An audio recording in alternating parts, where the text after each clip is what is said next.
The appellant, being the exporter of the aforesaid consignment, claimed for exemption on the ground that the purchase was exempted under Section 5, Subclause 3 of the CST Act.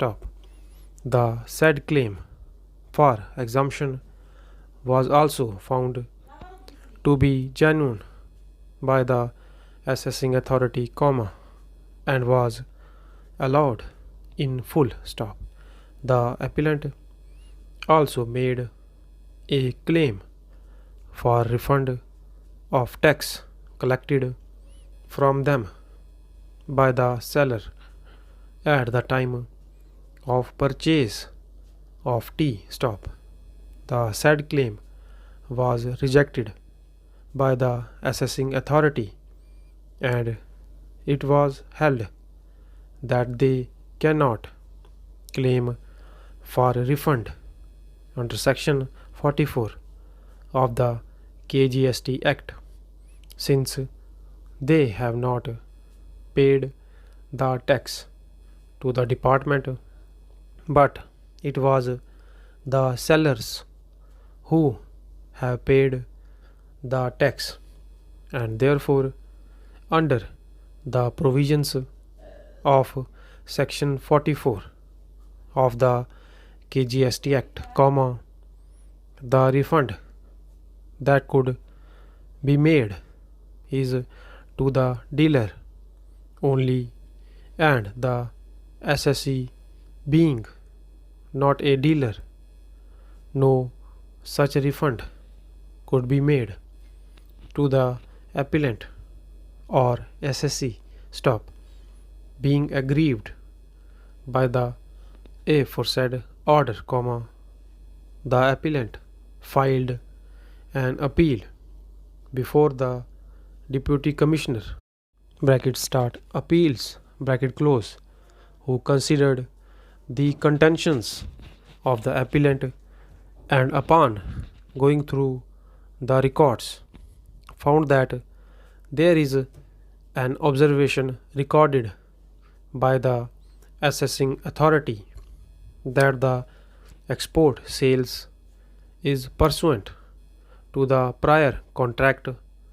or prior order of the foreign buyers, and also that export sales are supported by bill of lading, export invoices, etc. The appellate authority recorded the finding that the claim of exemption under Section 5, Subclause 3 of the CST Act is envisaged for the penultimate sales or purchase preceding the sale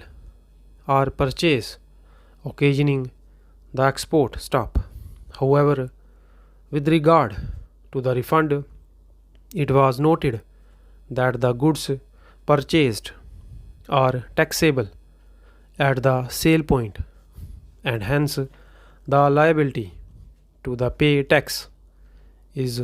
on the part of the seller. Accordingly, it was for the seller to prove that the sales are affected to an exporter in pursuance of prior contract or prior orders of the foreign buyers. It was held by the appellate authority that since,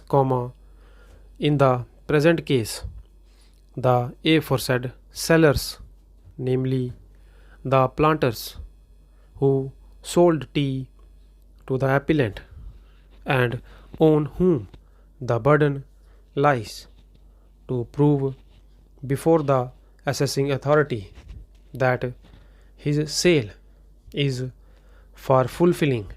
an agreement or order of the foreign buyer,